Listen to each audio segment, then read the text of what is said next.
Good morning, children. The second lesson, the first two videos, you have seen about plant tissues. In this video, we are going to see about animal tissues. You know already what is a tissue. Tissue is a group of one or more type of specialized cells that group together with extracellular material. A group of cells that are similar in origin, form, structure and work together to perform a specific function is called a simple tissue. At the same time, a group of cells different in their structure and function but coordinate to perform a specific function is called a compound tissue. So there are two types of tissues, simple and compound. In simple tissue, the cells are joined together which are similar in origin, but in compound tissue, the cells, they may differ in their size and structure, but they perform a particular function. The study of cell is known as cytology. At the same time, the study of tissues is known as histology. Animal tissues can be grouped into four basic types on the basis of their structure and functions. They are epithelial tissue, connective tissue, muscular tissue and nervous tissue. All these tissues originate in the embryonic stages from the three primary germ layers, namely ectoderm, mesoderm and endoderm. In this video, we are going to see about epithelial tissues in detail. What's epithelial tissue? It is the simplest tissue. It is composed of one or more layers of cells covering the external surface of the body and internal organs. In epithelial tissue, the cells are arranged very close to each other with less extracellular material. Extracellular material is the material which connects the cells. Epithelial cells lie on a non-cellular basement membrane and contain a special form of matrix protein called collagen. The epithelial tissue generally lacks blood vessels. The epithelium is separated by the underlying connective tissue which provides it with nutrients. The skin and lining of buccal cavity, blood vessels, organs of the alimentary canal, digestive glands like the pancreas and liver, alveoli of the lungs and kidney tubules are all made up of epithelial tissues. The epithelial tissues are of two types. They are simple epithelium and compound epithelium. Simple epithelium is composed of single layer of cells resting on a basement membrane. But compound epithelium are composed of several layers of cells. Only the cells of the deepest layer rest on the basement membrane. Now let us see about the functions of epithelial tissues.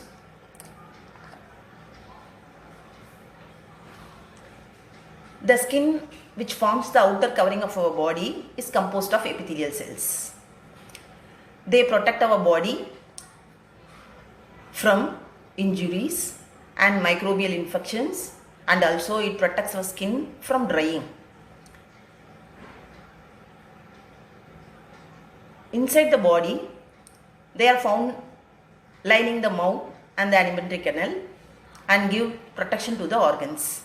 Usually, the epithelial tissues, they protect the organs. They help in absorption of water and nutrients. As they are present in the inner lining of the intestine, they help in the absorption of water and nutrients. They are involved in elimination of waste products. As they are present in the excretory organs, the kidney tubules, they help in the elimination of waste products. Some epithelial tissues perform secretory function. They secrete a variety of biochemical substances such as sweat, saliva, mucus and enzymes. We will see about simple epithelium. Simple epithelium is composed of single layer of cells resting on a basement membrane. It forms a lining for the body cavities and ducts. It is again categorized into 5 more types. They are squamous epithelium, cuboidal epithelium, columnar epithelium, ciliated epithelium and glandular epithelium.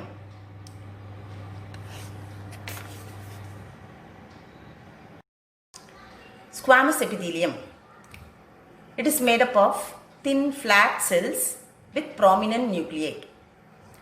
These cells have irregular boundaries and bind with neighboring cells. The squamous epithelium is also known as pavement membrane. It forms delicate lining of the buccal cavity, alveoli of the lungs, proximal tubule of kidneys, blood vessels and covering of the skin and tongue. It protects the body from mechanical injury, drying and invasion of germs. It also helps in filtration by forming a selectively permeable membrane surface. Selectively permeable means it allows only certain substances which go in and out of the cell. So it acts as a selectively permeable membrane. Next is cuboidal epithelium. It is composed of single layer of cubical cells. The cells are cubical in shape. The nucleus is round and lies in the center. This tissue is present in the thyroid vesicles, salivary glands, sweat glands and exocrine pancreas. Pancreas is a digestive gland. It contains 2 parts, exocrine and endocrine parts. The exocrine parts secretes digestive enzymes. So the exocrine part of the pancreas contains cuboidal epithelium. Cuboidal epithelium is also found in the intestine and tubular part of nephron.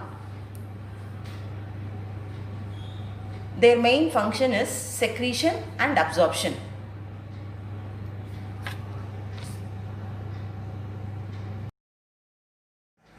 Now let us see about columnar epithelium.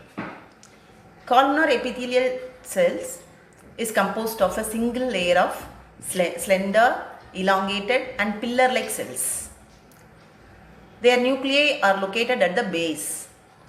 It is found lining the stomach, gallbladder, bile duct, small intestine, colon, oviducts and also forms the mucous membrane. They are mainly involved in the secretion and absorption. The next is ciliated epithelium. Some of the columnar cells bear numerous delicate hair-like outgrowths called cilia and are called ciliated epithelium. So there is a simple difference between ciliated and columnar epithelium. In columnar epithelium, the cells are pillar-like. At the same time, in ciliated epithelium also they have pillar-like cells, but at the top of the pillar-like cells, they have small hair-like outgrowth that's called cilia. That is the difference between columnar and ciliated epithelium. In ciliated epithelium, the cells, they move particles or mucus in a specific direction over the epithelium. The cilia helps in the movement of materials. It is seen in the trachea of windpipe, bronchioles of respiratory tract, kidney tubules and fallopian tubes of oviducts.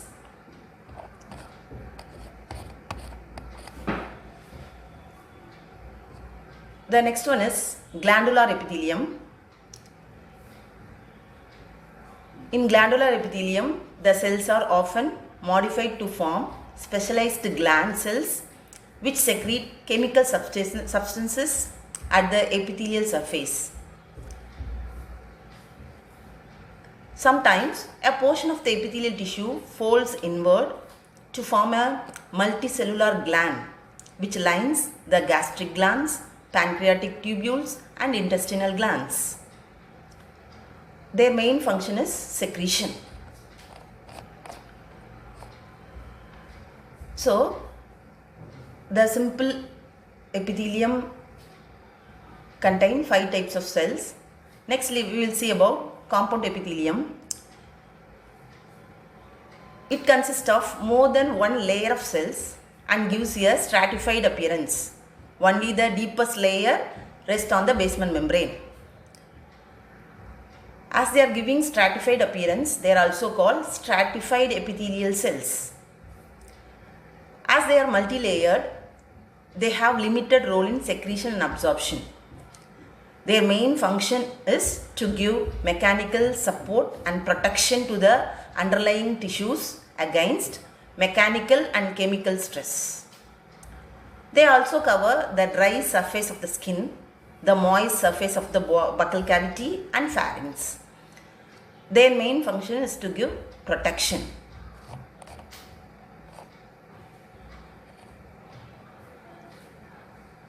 So we have seen about epithelial cells detail. In the next video, we can see about connective tissues. Thank you, children.